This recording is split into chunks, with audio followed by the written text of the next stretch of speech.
sommes de retour pour Rendez-vous Matin avec mon invité ce matin, Christine Marchand. Bonjour.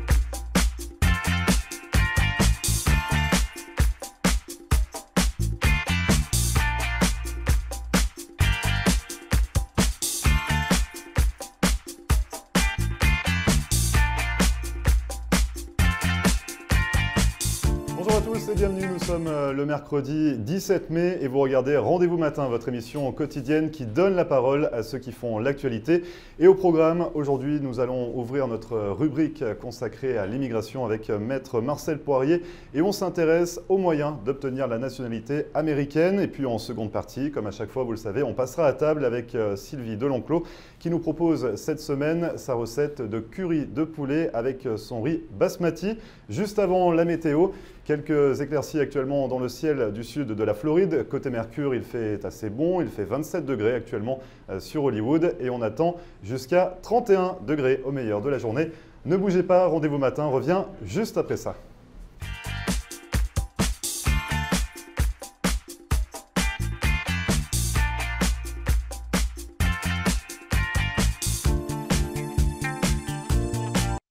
Marcel Poirier, avocate en droit de l'immigration américaine et membre du barreau de la Floride. Ma vocation est de conseiller mes clients et de protéger vos intérêts afin que vous soyez en mesure de réaliser votre rêve américain qui est toujours bien vrai et réel aujourd'hui. Surtout, n'oubliez jamais qu'un mauvais conseil légal peut vous coûter votre futur et celui de votre famille. N'hésitez pas à nous contacter par téléphone ou sur mon site internet à marcelpoirier.com et nous serons très heureux, mon staff et moi-même, de répondre à vos questions et de vous recevoir au cabinet, j'espère très bientôt.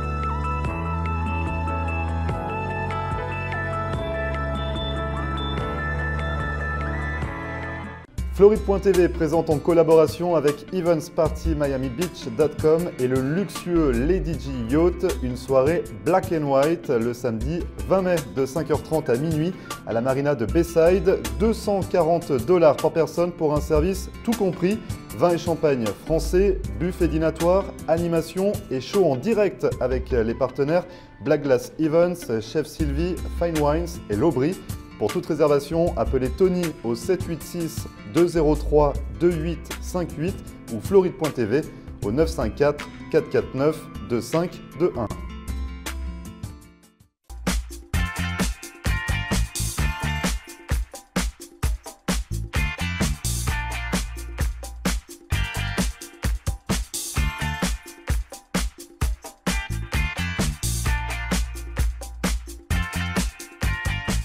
Voilà, nous sommes de retour pour notre rubrique hebdomadaire consacrée à l'immigration avec Maître Marcel Poirier. Bonjour Maître. Bonjour Grégory. Et aujourd'hui, on s'intéresse aux moyens d'obtenir la nationalité américaine avec vous. Donc quels sont les critères pour obtenir cette nationalité?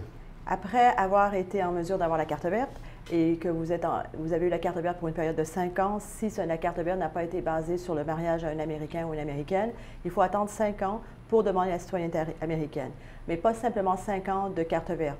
Il faut que vous ayez habité aux États-Unis à peu près exactement 180 jours par an pendant une période de 5 ans. S'il y a un arrêt durant cette période, quelqu'un qui va repartir dans leur pays ou qui va étudier à l'extérieur ou travailler à l'extérieur, on repart à zéro? Le 5 ans repart à zéro, tout à fait. Alors 180 jours par an pendant 5 ans. Donc ça, c'est vraiment le critère obligatoire? Ou 3 ans si vous êtes marié avec un Américain. Donc en règle générale, c'est 5 ans, sauf pour la carte verte obtenue avec le mariage qui est 3 ans. En plus, il faut avoir fait des déclarations d'impôts aux États-Unis pendant toute la période de résidence permanente. Du moment où on a la green card. C'est très important. Et aussi, si les gens qui ont des enfants et des divorces, un des éléments qu'ils regardent de très près, c'est si les parents ont payé le support aux enfants dans le cas d'un divorce. Alors, les rapports d'impôts sont critiques. La présence physique continue pendant 5 ans, 180 jours par an, et aussi le support aux enfants en cas de divorce. Le formulaire aujourd'hui a changé. Donc justement, dès qu'on respecte un petit peu tous ces critères, il faut qu'est-ce qu'il faut faire? Il faut demander un formulaire, il faut appliquer à quel niveau? Alors, ce n'est pas une obligation de demander la citoyenneté américaine après 5 ans. J'ai des clients qui ne veulent pas la citoyenneté américaine, ils préfèrent garder la carte verte. Ce que je leur dis toujours, c'est qu'une carte verte, c'est un privilège, ce n'est pas un droit. Alors, une carte verte peut se perdre. C'est facile aux douanes, s'ils trouvent un problème où les lois peuvent changer, où la carte verte peut être perdue, ou elle doit être renouvelée plus souvent. La carte verte, aujourd'hui, elle est valide pour une période de 10 ans.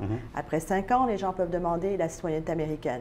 S'ils décident d'aller de l'avant avec la citoyenneté américaine, ça leur donne un peu plus de liberté, mais au niveau fiscal, il y a aussi des conséquences plus importantes qu'avec la carte verte.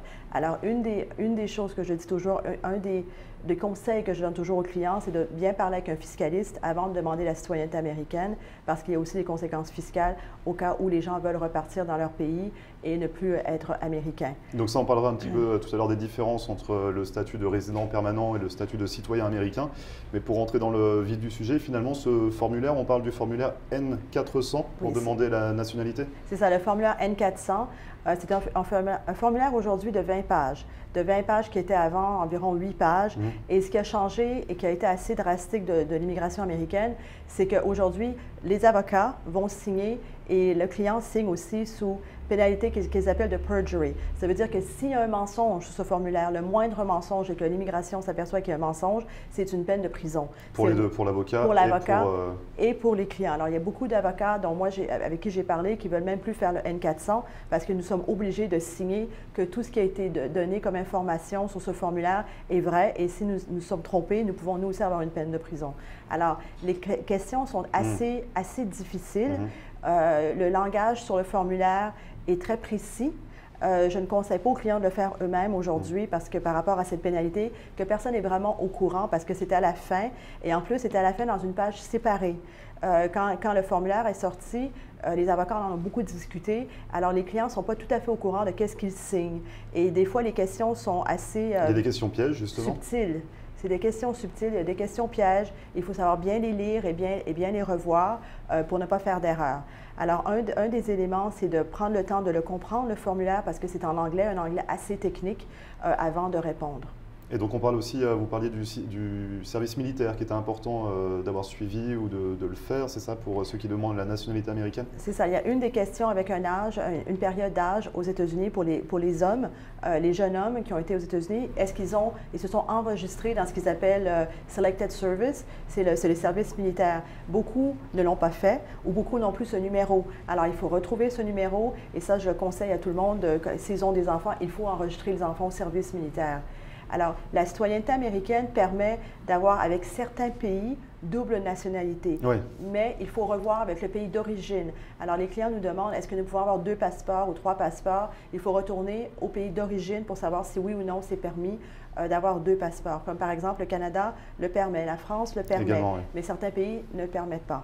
Et pour revenir donc à ce formulaire également, on nous demande les dates de sortie, tous nos allers-retours finalement entre d'autres pays et le sol américain. Donc sur les 5 dernières années, c'est ça, il faut bien tout garder en tête, il faut bien tout préparer avant de pouvoir remplir ce formulaire. Alors tout séjour à l'extérieur des États-Unis durant les derniers 5 ans doit être noté. Il demande le jour, le mois et l'année précise, même que si vous partez pendant 24 heures et vous revenez, il faut avoir ces dates. Il faut retourner 5 ans en arrière pour les dates de sortie, d'entrée. Il retourne 5 ans en arrière également pour les adresses, il retourne pour les emplois. Alors, et toutes ces informations doivent être très, très précises. Alors, je reviens encore une fois sur les taxes. S'il y a un problème avec les taxes ou les gens ne l'ont pas fait correctement, il ne faut surtout pas aller de l'avant avec le N400.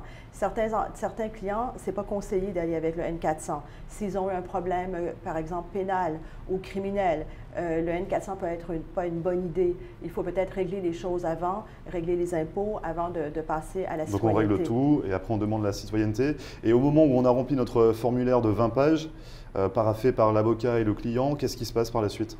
Alors, le formulaire est envoyé. La première chose que les clients reçoivent, c'est une convocation pour les empreintes digitales. Ils sont demandés d'aller dans un bureau local d'immigration. Ce n'est pas comme c'était dans le temps où vous allez dans un bureau de police locale. Maintenant, ce sont des bureaux d'immigration avec des machines très sophistiquées, avec les empreintes digitales des 2 mains qui sont envoyées. Les résultats sont envoyés au FBI et le FBI check demande 3 à 4 mois.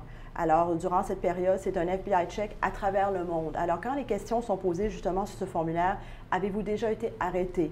C'est arrêté à travers le monde, ce n'est pas qu'aux États-Unis. Vous pouvez avoir été arrêté et ne pas avoir eu une charge criminelle. Mais les questions sont les deux. Vous avez la question arrestation, après vous avez une autre question, avez-vous une charge criminelle? Avez-vous déjà été arrêté à la douane? Toutes ces questions font partie du formulaire, mais le langage change entre une question et l'autre. Alors tout ça doit être vu de près, parce que quand ils font les empreintes digitales, ils trouvent tout. Ils trouvent tout à partir du moment de la naissance à aujourd'hui. Ouais. Donc il faut être épaulé, c'est ce que vous disiez. Mais finalement, pour le test, on parle de quoi dans ce test que l'on doit passer également pour avoir la nationalité?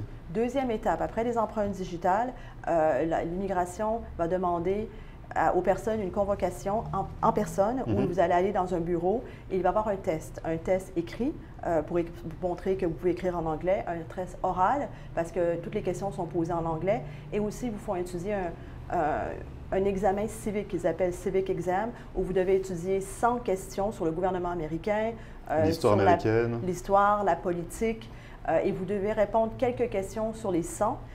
J'ai des clients qui n'y arrivent pas. J'ai un de mes clients qui m'a dit qu'il avait eu 14 questions sur 100 et il faut avoir les réponses exactes. Alors, il faut vraiment étudier et si vous n'êtes pas en mesure de parler en anglais ou d'écrire en anglais ou de répondre correctement à leurs questions, vous avez un refus de citoyenneté américaine. Et justement, si on passe avec succès l'étude de criminalité, l'étude de fiscalité, si tout va bien, qu'on échoue au test, est-ce qu'on peut repasser le test de nationalité ou c'est fini? Vous pouvez repasser le test, ils vont vous donner une autre chance de revenir.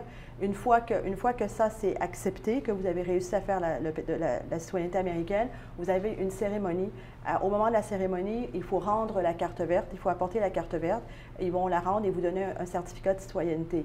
Un point important, un élément important, c'est que les parents qui ont des enfants de moins de 18 ans, la citoyenneté est automatique pour les mineurs.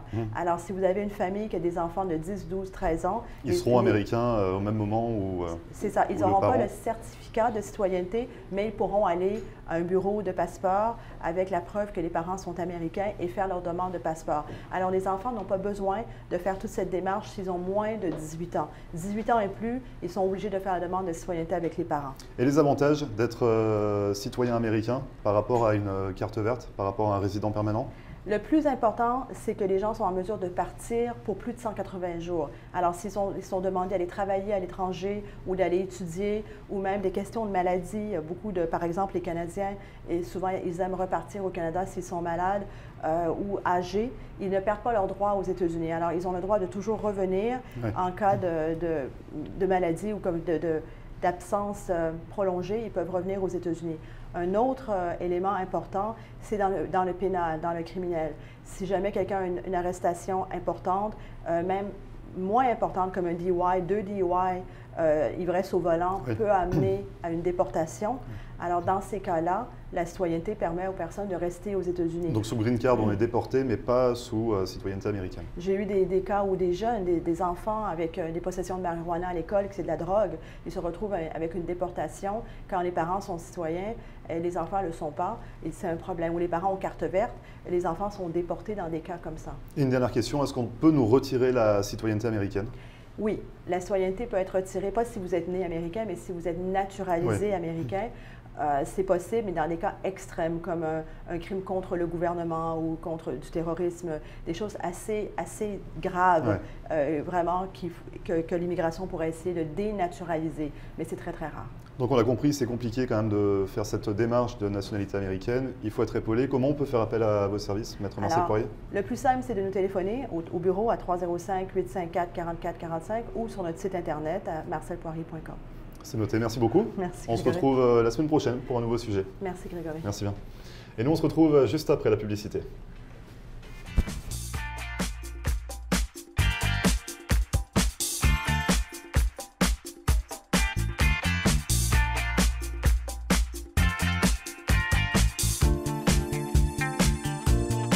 Le lycée franco-américain de Cooper City organise ses camps d'été à partir du 12 juin jusqu'au 4 août. Vos enfants âgés de 4 à 12 ans pourront ainsi bénéficier de nombreux ateliers, de la création théâtrale, de la danse, du jardinage, des cours de cuisine, de la gymnastique, de la pêche ou encore des activités aquatiques. Ces camps d'été offrent également des cours intensifs en français, espagnol et anglais, permettant à vos enfants d'acquérir ou de perfectionner ces langues tout en s'amusant. Pour plus d'informations et pour toute souscription, contactez le lycée franco-américain de Cooper City par téléphone au 954 237 0356 ou sur internet www.lycéefrancoam.org.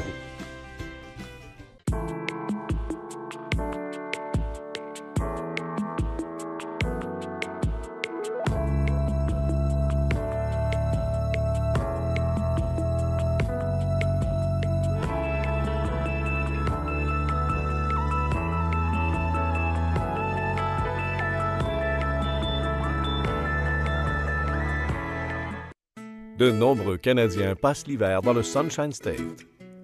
Le mouvement des Caisses des Jardins a été la première institution québécoise à s'établir en Floride. Depuis 1992, Desjardins Bank fait partie de la communauté canadienne en Floride. Notre mission première est de fournir une offre de services renouvelée, adaptée aux besoins évolutifs de ses clients. Faire affaire avec Desjardins Bank en français, c'est simple et rassurant. Vous pouvez compter sur nos succursales de Hallandale Beach, Pompano Beach, Lauderhill et maintenant Boynton Beach. Partout en Floride, vous avez accès sans frais à plus de 1000 guichets Presto chez Publix. Desjardins Bank offre aussi les services bancaires mobiles et les dépôts de chèques via votre téléphone intelligent. Quels que soient vos besoins, propriétaires d'entreprise ou particuliers, Desjardins Bank peut vous aider à réaliser vos projets.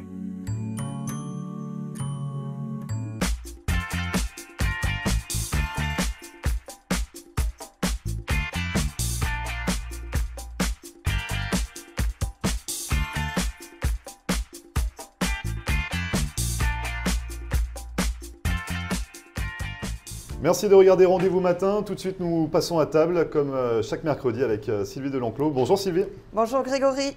Et aujourd'hui, ça va, je vous remercie. Aujourd'hui, ça va toujours les mercredis. Forcément, ça va toujours. Hein. Dès que je vois un plat comme ça va toujours. Et aujourd'hui, nous parlons justement de ce curry de poulet avec voilà. riz On est parti dans la cuisine indienne aujourd'hui. Donc ça vient de l'Inde, le curry. Oui, à l'origine, mais depuis très très longtemps, hein, ça fait des millénaires. Ah oui. En fait, d'après les recherches historiques, le curry, on a dû commencer à le composer en moins 2600. En Inde? Oui, en Inde. Alors les premiers Indiens avec le pilon, le mortier, etc. Donc le curry, c'est pas une épice, hein. Je précise, c'est un mélange d'épices. Voilà. On les cite? Bah allez-y. Alors on met du cumin, du gingembre, de la coriandre, de l'anis, on met du fenouil, on met la cardamome, de l'ail, j'avais appris la leçon vous aussi, le girofle, voilà. Et grains de moutarde. Et puis surtout le curcuma qui donne cette jolie couleur. Alors, on va essayer de montrer, mais enfin bon, tout le monde sait ce que c'est que du curry puisque ça s'achète tout prêt. Mais on peut aussi le fabriquer à partir de toutes ces épices qu'on fait sécher, etc. Et au niveau du nom? Alors, on dit curry, mais on le connaît également sous un autre nom. À la base, ça s'appelait kari, K-A-R-I, oui. Qui veut dire sauce. Sauce, voilà. Et ça s'appelle aussi masala. Oui. Voilà. Chicken masala. Alors bon, le curry vient d'Inde, mais après, c'était aussi des Antilles. Auquel on ajoutait du piment séché. Dans ce cas, c'était du curry rouge. Voilà. La Thaïlande, la Chine, etc. Il est arrivé en Europe au XVIIIe, c'est ça? Vers le XVIIIe siècle, oui, parce que vous savez, les Britanniques ont colonisé des petites parties en Inde. Et donc, les coloniaux, les soldats britanniques, ont ramené évidemment quelque chose qu'ils aimaient beaucoup, qui était très parfumé. Et ça a commencé à se servir dans les cafés britanniques au XVIIIe siècle, c'est ça. Ensuite, aux États-Unis, dans les Caraïbes, un siècle plus tard, oui, au XIXe siècle. On va peut-être parler de la recette maintenant. On va parler de la recette. Oui. Alors, le curry, bon, Là, c'est un curry de poulet. Oui, mais on peut le préparer avec oh là là, d'autres bien sûr, viandes. dans les Antilles, on fait du curry de porc. On fait aussi, alors en Agneau. Inde, on fait du curry d'agneau. Ouais. Le curry d'agneau, curry de poulet sont les plats principaux en Inde. Hein. Ouais. Voilà, qu'on sert avec un riz blanc. Donc en Inde, c'est surtout un riz basmati. Ouais. Voilà, c'est le plus connu. On peut faire du curry de poisson. Poisson également. Voilà, ou alors que des crevettes. Ouais. Un curry de crevettes, c'est vraiment très très bon. Donc pour cette recette, il y en a pour combien de personnes?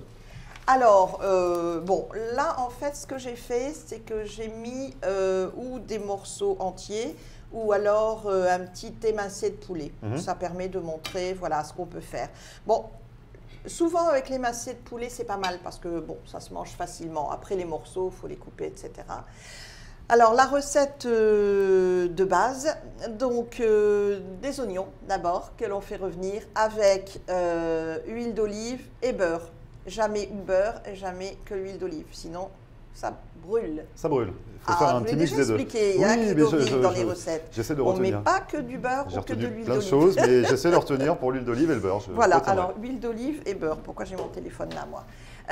Donc on fait revenir ces oignons, la viande, oui. On met du sel, du poivre, on y ajoute un petit peu d'herbes, des petites herbes de Provence, et puis un petit peu de vin blanc. Une fois que tout ceci a bien rissolé, on y ajoute du lait de coco. Ah oui. Voilà, du lait de coco. Et puis aussi des tomates pelées. Alors bon, on peut très bien prendre des tomates fraîches et puis les peler soi-même, mais elles rendent beaucoup d'eau. Donc on les achète moi, déjà toutes prêtes. Voilà, je préconise plutôt une boîte de tomates pelées. C'est pas très grave d'utiliser une boîte de conserve. Et on fait mijoter tout ça? Voilà. Alors on fait mijoter tout ça. On ajoute bien sûr le curry. À quel moment il intervient ce curry? Notre fameux curry. Et puis on laisse mijoter. À la fin, on peut y ajouter, je ne l'ai pas fait là, mais on peut y ajouter des amandes ou des noix de cajou. Vous savez, les Indiens aimaient bien ça aussi. Donc ça, c'est au dernier moment, c'est la dernière couche? Au dernier moment, voilà, au dernier moment. Donc, une fois que notre curry a mijoté, alors pour du poulet, 1 heure. Pour de l'agneau, un peu plus longtemps, 1 heure et demie, voire 2 heures. On le fait mijoter vraiment à feu doux. Je regarde si je n'ai pas oublié de vous dire un ingrédient, mais de toute façon, on mettra la recette en ligne. Voilà, on la mettra sur Facebook avec la vidéo. Moi, je pensais que c'était quand même plus compliqué à préparer, mais ça paraît quand même plutôt simple. C'est des plats très simples, hein. De l'oignon, de la tomate, du coco, du lait de coco. Et si on prépare au poisson, pareil, ça se passe pareil? Il faut incorporer le poisson ou on le fait cuire à part? Exactement. Disons qu'il vaut mieux faire mijoter un petit peu notre lait de coco, nos tomates, etc. Le poisson, ça se démonte. Bon, de toute façon, il faut quand même prendre un poisson qui se tienne un petit peu. Hein. Poisson blanc, hein. Prenez pas de saumon, tout ça, c'est pas terrible. C'est vrai que, Pareil pour les crevettes, effectivement, on les ajoute au dernier moment dans le bouillon. Si, voilà ce que j'ai oublié, je savais bien. Un petit peu de bouillon de volaille. Ah, voilà, mettre un petit cube, ça donne un bon goût. Juste pour le curry de poulet. Voilà, ça donne un bon goût. On fait cuire notre riz à part, un riz blanc, donc comme on a dit tout à l'heure, un riz basmati. Et puis, c'est pour la déco, les tomates et c'est ça, pour donner du rouge, du vert, pour que ça fasse de la jolie couleur. Et ça se sert quand? Ça se sert, généralement, il faut le préparer la veille, il faut le la préparer veille, le matin pour le midi ou le matin pour le midi. Parce que c'est meilleur, il y a des plats qui ont vraiment mijoté, qui sont imprégnés des saveurs. On peut les faire mijoter la veille, exactement. Mais bon, on peut le préparer le matin pour le servir le midi. Non, ça ne pose pas de problème. Mais c'est vrai que c'est un plat qui se garde 3-4 jours au réfrigérateur. Ouais, Et puis c'est un plat que, comme tous les plats en sauce, qui se congèle très facilement. Une petite barquette. Et hop, Grégory part au travail avec sa barquette. J'ai ma lunchbox pour midi. Très bien. Comment on retrouve votre recette sur votre site internet comme à chaque fois? Sur la page Facebook. La page Facebook. Oui, parce que sur le site internet, si je commence à mettre toutes les recettes, il n'y aura plus que ça. Sur le site internet, j'explique ce que je fais, des cocktails, des dîners, des buffets, des anniversaires, des mariages, les communions, les graduations qu'il va y avoir bientôt, etc. Et on vous contacte en vous envoyant un mail, en vous appelant? Comme d'habitude, 954 579 23 11. Et puis, oui, Private Chef. Private Chef Sylvie. @gmail.com. Je commence à avoir l'habitude pour ça par contre. Exactement. Merci Sylvie, on va déguster ça dans pas longtemps. Bah, peut-être on va attendre ce midi. préparer pour Voilà. ce midi. Oui, Ça sera- d'habitude, ça le sera plus sucré, simple, ouais. on peut le prendre tout de suite. La semaine prochaine, le sucré? La semaine prochaine, le sucré, oui. Normalement. J'avais réfléchi à quelque chose et je ne me souviens plus Eh quoi. ben, donc, ça sera la surprise ça sera pour la la semaine surprise prochaine. la semaine prochaine. Merci Voilà. Sylvie et bonne journée. Passez une bonne journée. Merci Merci bien. beaucoup. Au revoir. Et nous on se retrouve juste après la publicité.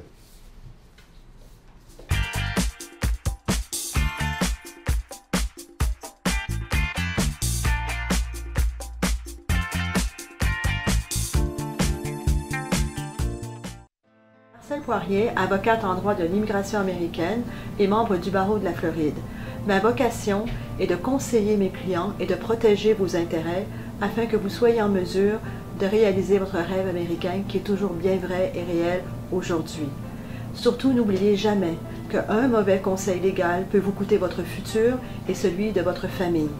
N'hésitez pas à nous contacter par téléphone ou sur mon site internet à marcelpoirier.com et nous serons très heureux, mon staff et moi-même, de répondre à vos questions et de vous recevoir au cabinet, j'espère très bientôt.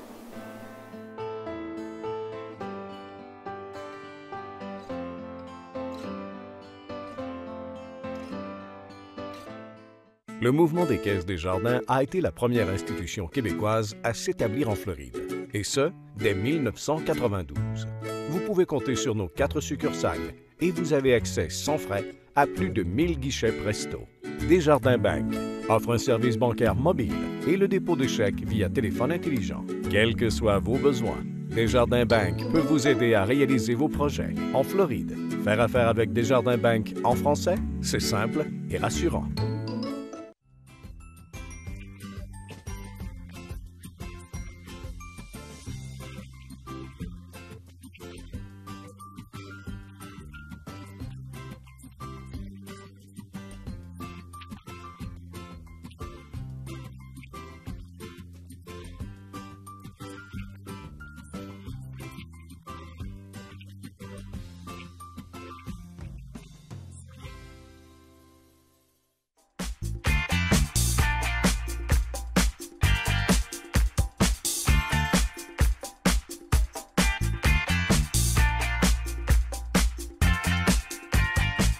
Voilà, rendez-vous matin, c'est fini pour aujourd'hui. Je vous rappelle que si vous aussi vous souhaitez déguster les plats de la chef Sylvie, elle sera ce samedi, le samedi 20 mai sur le Lady G pour cette grande soirée organisée en partenariat avec Floride.tv.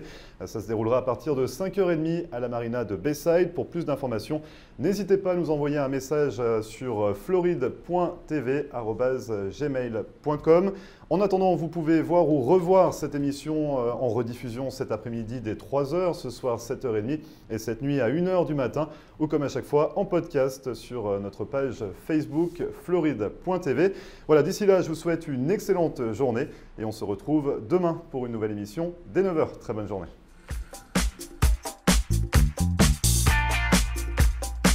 Et voilà, nous sommes de retour pour Rendez-vous matin avec mon invité ce matin.